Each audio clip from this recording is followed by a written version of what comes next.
Okay. Turn the key, hit the button. You're back in business. And if you don't want to bend the key, take the key out. Okay. And the way you can take out the diodes is to do what? If you shut this off, we turn that off with the key. Before you shut the engine down, it continually puts power into it, and there's nowhere to go once you shut the key off. This sends the power back to the batteries. Okay.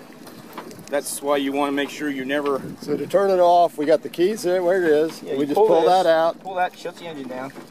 Turn the key off. Turn the key off. Okay. That's all you're going to do. I think we got it. It's really simple. Okay. This is your shifter. Down's forward. Okay. Forward. Here we go. Yep. Up is reverse. Okay. The throttle's just on the other side. Throttle's right here. This is up forward for full throttle. Down is slower down.